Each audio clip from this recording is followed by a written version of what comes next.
Good morning, everyone. For those of you who have the time to stay for our short SMG word, SMG means Scripture Message from God, and we try to study the Scriptures and understand it so that we can better appreciate it. Yan. For those of you online who are still with us, you may want to get your Bible and explore with me the book that we will be studying or exploring today. Tapos na po natin yung apat na ebanghelyo of Matthew, Mark, Luke, and John. I don't know if you still have your notes or remember it, pero later magkakaroon tayo ng comprehensive exams, no? So now we continue with our exploration of the New Testament. We go to the first book after the four Gospels, and this is the book of the Acts of the Apostles.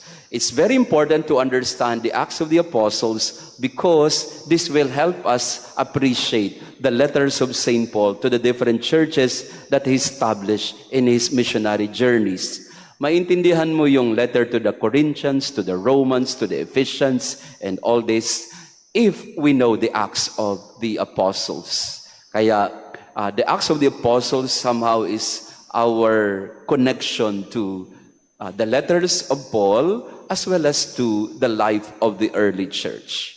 Now, if you have your Bible with you, we begin with a short introduction to the Acts of the Apostles, and then we try to look at the general structure of the book, and later, maybe in another time, we will go chapter by chapter. And okay pa po kayo? Are you still with me? Gutom na po kayo? Kung hindi pa nakapag-breakfast, ako din, sama-sama, damay-damay na tayo rito. Ayan. So once again, thank you to everyone who has come for our SMG word, Scripture Message from God. First thing we need to establish is the authorship.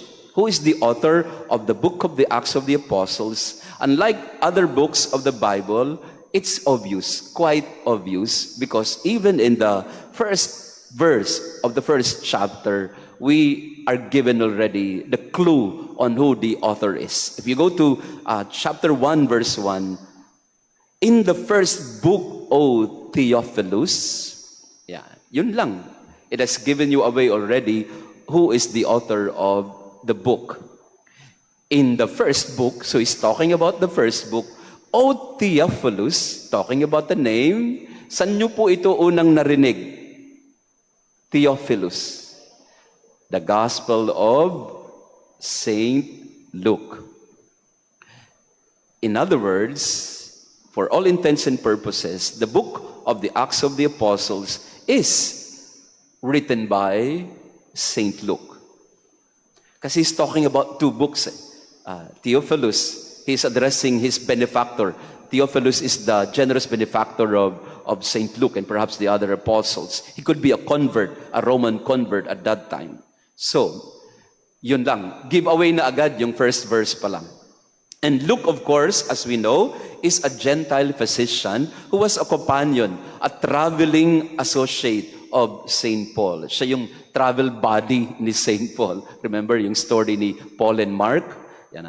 How Mark somehow was drawn to Peter and naiwan kay Paul ay si Timothy and Luke. So St. Luke is the travel companion of St. Paul.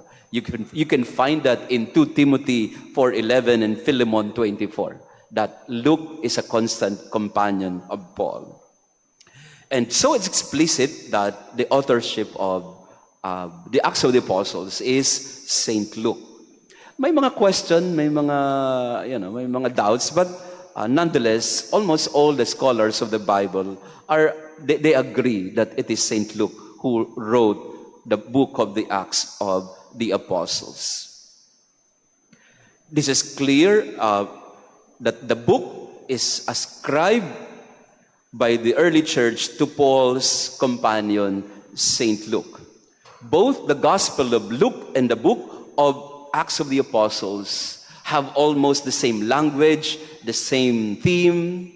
They show both concern for the sick, sometimes even mentioning medical terminologies because Luke was a physician. So this is consistent all throughout the book of the Acts of the Apostles and the Gospel of St. Luke. Second, dating of the book. When was it written? So if it is written by St. Luke, the companion of Paul, when was it written? Kailan siya isinulat?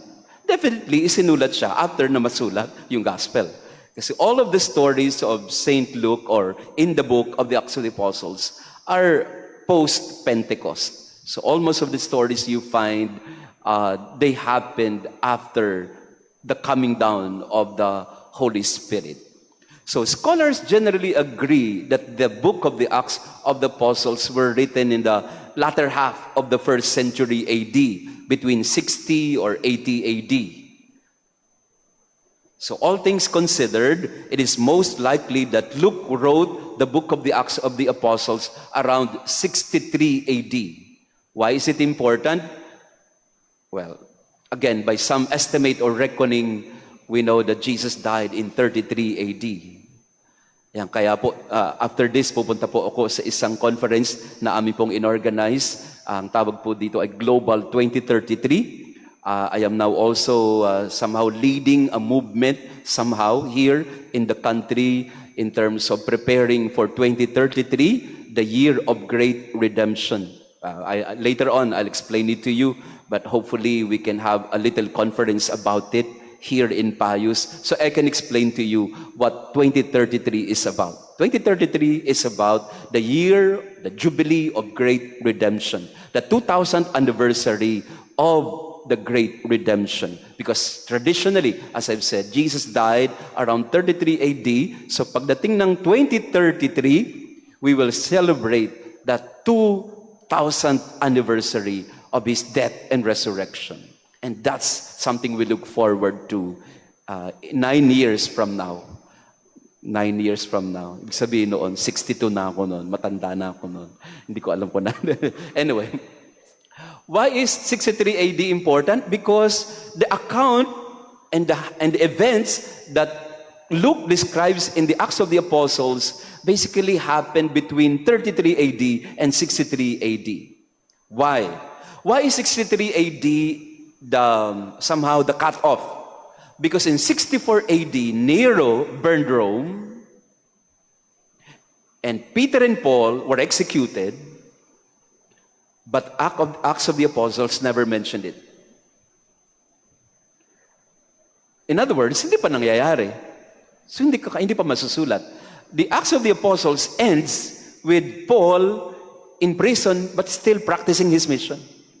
So hindi pa patay si Pedro at Pablo in the account of the book of the Acts of the Apostles. So according to the reckoning of the Bible scholars, so it could not have happened after 64 AD.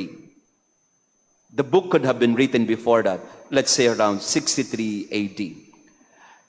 The book also does not indicate any happening of the destruction of the temple of Jerusalem. The Romans ransacked Jerusalem in 70 AD. Destroyed the temple of Herod completely, the second temple at least. Ito yung temple where Jesus used to preach. So 70 AD, the Romans ransacked Jerusalem, including the temple of Jerusalem. Flat to the ground. Kaya pag pupunta kayo ng Holy Land, ano na lang maiiwan sa'yo doon? That's the Western Wall or the Wailing Wall. Not even part of the temple, but the wall outside the temple.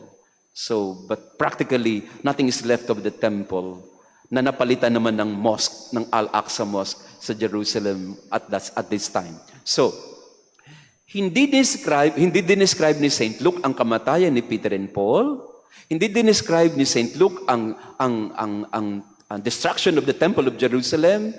Hindi niya describe yung burning of Rome of Nero.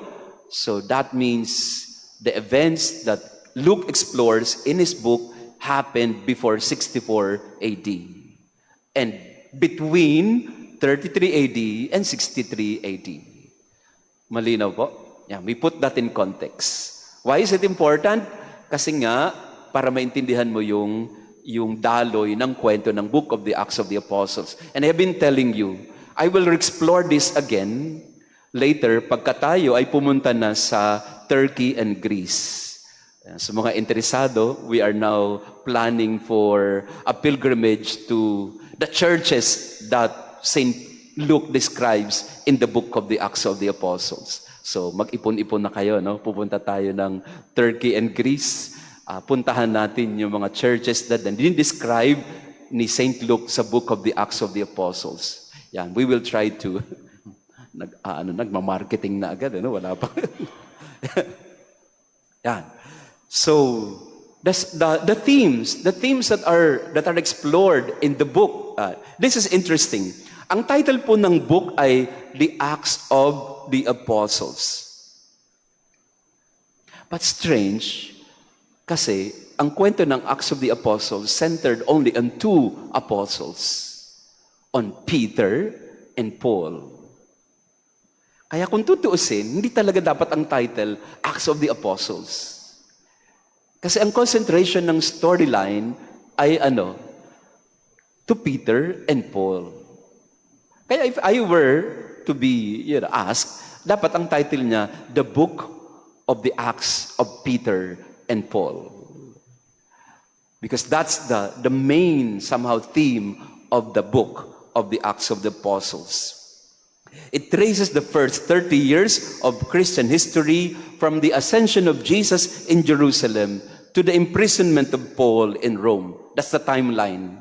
After the ascension and Pentecost and imprisonment of Paul in Rome. And it is Luke's intention to continue the story of Jesus through the life and mission of the first disciples or the early church. Yan. Malinaw po yun. It should be the book of the Acts of Peter and Paul. Why? On several accounts. One, pinagtatagpo ni Luke yung kwento ni Peter and Paul. Example, both of them delivered an inaugural sermon. Parehong nagsermon. Kung nagsermon si Peter, dapat si Paul meron din. Example, in chapter 2, 22 to 36, the sermon of Peter. In chapter 13, 26 to 41, the sermon of Paul. Yeah. And that's another intention of St. Luke. Kasi nga, travel buddy sila ni St. Paul. The other intention of writing the book of the Acts of the Apostles is to legitimize the mission of Paul. Kasi nga, Paul used to be what? A persecutor of Christians. At marami ding mga bashers sa St. Paul. Remember? Pinapalayas nga siya sa mga simbahan na siya mismo ang nagtayo. No? If you go to the Paul, he is undermined in the Corinthians, among the Galatians. So si St. Paul nakaranas ng maraming mga. We will explore that when we go to the chapter by chapter discussion. So, suffice it to say na si St. Paul, nagtayo siya ng mga simbahan sa Corinth, sa Ephesus, sa Thessalonica, and all these Greek cities. Pero, later on, these cities na kanyang in-evangelize, tumalikod din sa kanya. In fact, in-imprison siya, kinulong siya, pinersecute siya, tapos lagi pa siyang inahambing kay Apollos. Kaya minsan si St. Paul din, medyo insecure siya about himself. Kasi parang si Apollos, yung isang preacher, mas pogi sa kanya. Siya kasi kalbo eh. So, supply ko na lang po yun. Pero there is some sense of insecurity in Paul. And so Luke needed to put some legitimacy to his mission.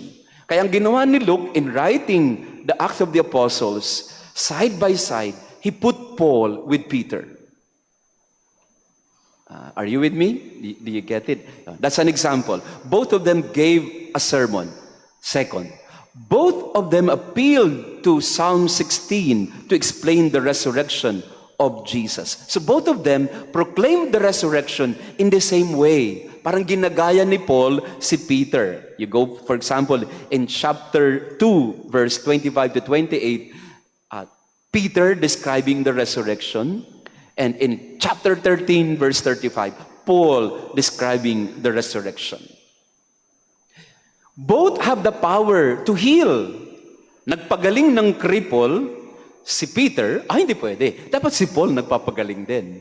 Example, so Peter heals a cripple in chapter 3, verse 1 to 10. Paul did the same in chapter 14, 8 to 10. Kung nagpapagaling si Peter, dapat ako din, nagpapagaling din ako. Sabi ni Saint Luke, siguro I don't know, ano ko na lang po ito my wild imagination na lang. Siguro nung nagsusulat si Saint Luke, katabi niya si Paul, sulat mo yan. Kailangan malaman din nila. Siguro dahil nga nag-aano sila na, wag niyong paniwalaan yan. Ay, hula ko lang naman yan. But you see the intention of Luke. He puts Peter and Paul side by side. Another example, both are filled with the Holy Spirit. The description of Peter in chapter 4, verse 8, filled with the Holy Spirit. Kung filled with the Holy Spirit si Peter, dapat si Paul din. So in chapter 13, verse 9, Paul is also filled with the Holy Spirit. Both confer the Spirit by laying on of hands. Kung si Peter nagle-lay hands, dapat si Paul din nagle-lay hands. So you find that in chapter 8, 14 to 17 for Peter, or rather 8 to 14 to 17 for Peter, and 19:6 for Paul. So kung nagle-lay hands si Peter in chapter 8, dapat si Paul meron din in chapter 19.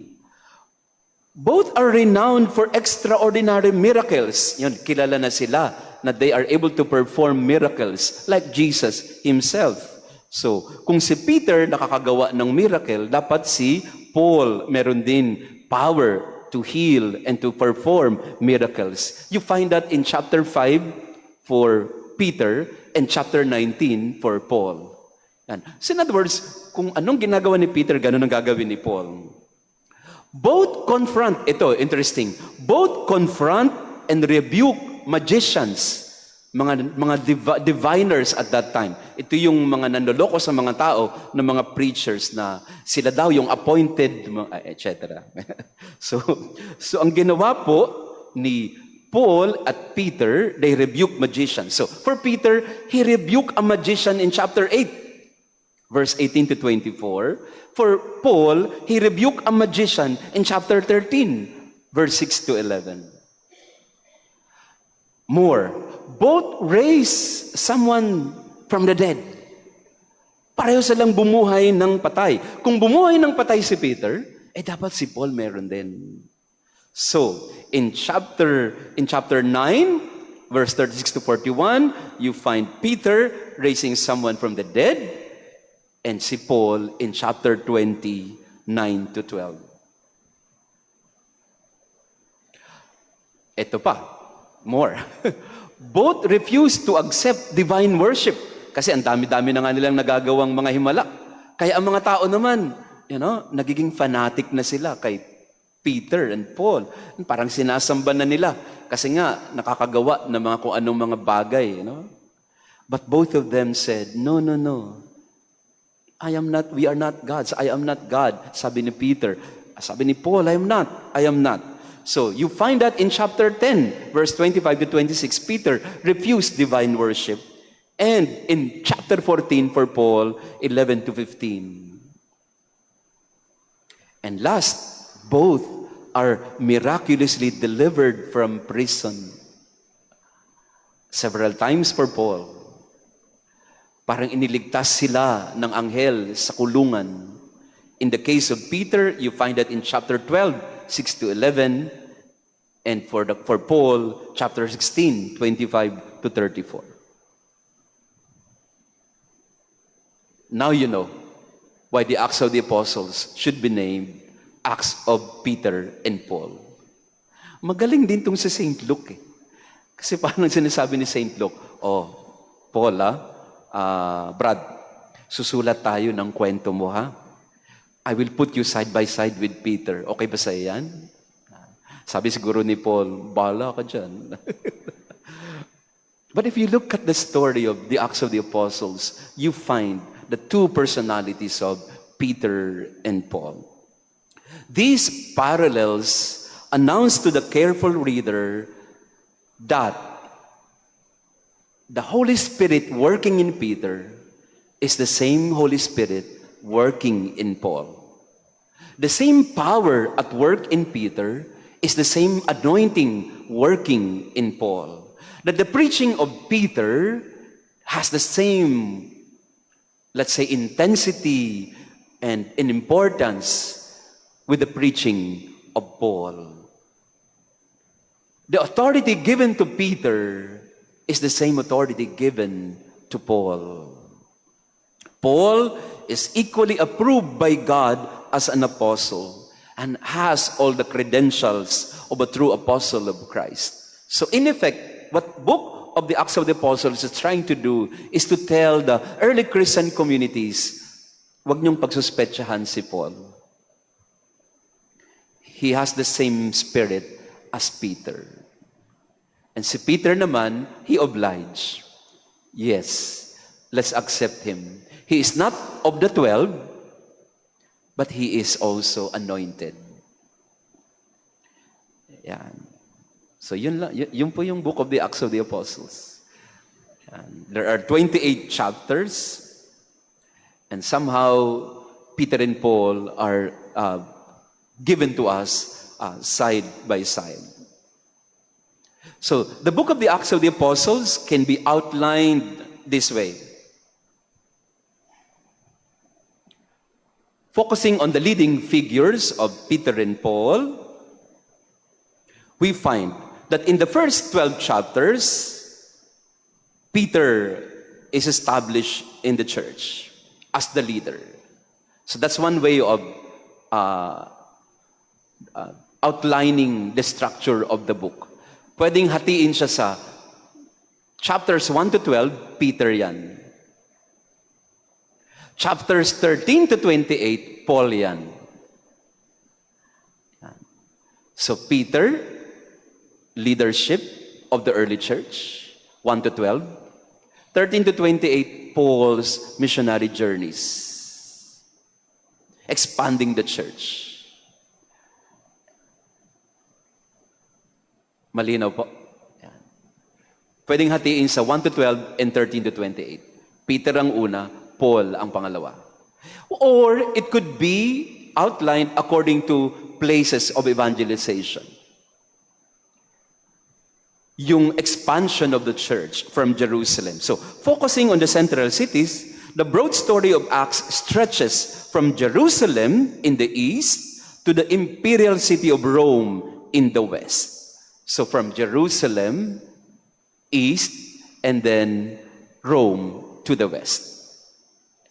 That could also be another way of outlining the story. The expansion of the church from Jerusalem, and then Samaria, Judea, Antioch, and then Greece, and then Rome. Expansion. Kung familiar po kayo sa Europe, have you been to Turkey and Greece na po? May nakapunta na po ba ng Turkey and Greece? O dapat sumama kayo sa pilgrimage kasi para maintindihan natin, no?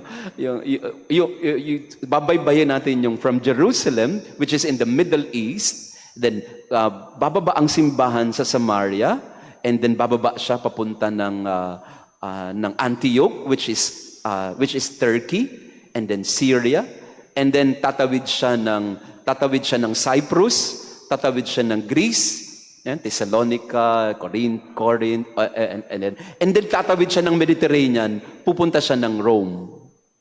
Naintindihan niyo ba yung geography? O pag hindi, pumunta tayo doon, no? Para maintindihan natin. So the expansion of the church from Jerusalem in the east to Rome in the west. By the way, next week we will be going to Europe for a Marian pilgrimage, kaya mawawala po ako ng 3 linggo. Namamaalam na ho. Nagpapaalam pala. Hindi namamaalam. So focusing on the geographical movement of the plot, Jesus' mandate in Acts 1:18 outlines the course of the entire book. So Acts 1:18 could summarize the whole book in terms of missionary expansion. Anong sinasabi po sa Acts chapter 1 verse 18? You shall be, galing kanino ito? The mandate coming from Jesus. in before he goes to the Father in the ascension. You shall be my witnesses in Jerusalem and in all Judea and Samaria and to the end of the earth. Chapter 1 verse 18 captures already the whole missionary expansion. At kanino galing yung mandate? Kay Jesus himself. Jesus told them, you shall be my witnesses beginning in Jerusalem, to Judea, in Samaria, and eventually to the ends of the earth. At ano yung ends of the earth? At that time, in the Roman Empire, syempre, yun yung wala pa tayo sa mapa nun. At siguro, baka part tayo ng China nun. Totoo naman pala talaga na. Yeah, so anyway. Acts chapter 1 verse 18 summarizes the story and the expansion of the mission. Luke's open-ended conclusion with Paul still preaching the gospel in 28:31 makes the entire book of Acts of the Apostles a fitting prologue to the rest of church history. Hindi na canonical, hindi na biblical. Itutuloy na ng mga church historians of the 2nd century, 3rd, 4th, down the line. Kaya importante po na alam din natin yung church history. Kasi ito yung continuation ng Book of the Acts of the Apostles. Later, I will invite Father Caloy, my partner in Hello Father. He's an expert in church history. So tutulungan niya tayo na baybayin naman ang expansion ng simbahan from the church in the Acts of the Apostles and then after that. Yeah, later pa yan. Let's focus muna on the Acts of the Apostles. Malinaw na po? Yun po yung natin. Let's summarize. Ang Book of the Acts of the Apostles about Peter and Paul. Second, if you are to outline the book, it could be done in 3 ways. About Peter and Paul. 1, about the expansion of the missionary journey. And then it could also be following the mandate of Jesus to us, to proclaim the good news to all the ends of the earth. So it is important that we know this context if you go into the book of the Acts of the Apostles. Finally, we look at the different chapters. In chapter 1, verse 1 to 5, you have some sort of introduction. Pinapaliwanag sa atin kung sino ang kausap ni Luke, kung kanino niya ina-address yung kanyang aklat. At malinaw nga, ng address ng kanyang aklat ay si Theophilus. Parang kinukwento niya ang kwento ni Jesus. And then, chapter 2, you find from the ascension or Pentecost up to the first persecution of the church in chapter 8. So, from ascension to Pentecost, chapter 1 and 2, that could be the first part, 1 and 2, ascension to Pentecost. Nasa kanila pa si Jesus niyan, and then the Holy Spirit coming down. And then, chapter 2 to 8 would be the beginning of the preaching of the apostles up to the first persecution in Jerusalem. So Jerusalem muna. So that covers between chapter 2 and 8, Jerusalem. Next stage, chapter 8 to 12, the gospel in Judea and Samaria. Nag-expand na. Judea and Samaria. And then chapter 13 to 28, the gospel to the end of the earth. The gospel now moving away from Jerusalem and the Middle East, now going to West. So ganito ang pwedeng outline ng libro. 1 and 2, yan yung time ng Pentecost, ascension to Pentecost. And then 2 to 8, nandun yung gospel in Jerusalem. And then 9, between 8 to 12 would be in Judea and Samaria, and then 13 to 28, the gospel to Rome, to the ends of the earth. Yeah. So we give that general idea, and later on, tomorrow, next week, puntahan natin yung mga chapter by chapter, kung ano ang nangyari sa Acts of the Apostles. So ito lang parang konting introduction natin sa Acts of the Apostles. Amen? Ayun, kasi gutom na ako at saka may conference pa akong pupuntahan, kaya ititigil natin dyan. Kung may tanong kayo, next week na lang. Pag-usapan natin next week. But nevertheless, we are going into the book of the Acts of the Apostles para maintindihan po natin ang kwento ng simbahan pagkatapos na si Jesus ay nagbalik sa Ama at bumaba ang Espiritu Santo. At after this, after the book of the Acts of the Apostles, we will go into the letters of St. Paul. Ngayon, maiintindihan mo na. Kasi ang lahat ng mga sinulat ni San Pablo, laging may reference sa Acts of the Apostles. Kung nasaan siya, kung saan siya nagpunta, kung ano ang nakita niya doon at naranasan niya doon sa iba't ibang mga simbahang pinuntahan niya. And remember, bear in mind, it is Paul now. Si Peter nasa first half lang. But it was Paul who continued the missionary journey. And in fact, without Paul, malamang sa malamang, hindi nakarating sa Pilipinas ang mabuting balita.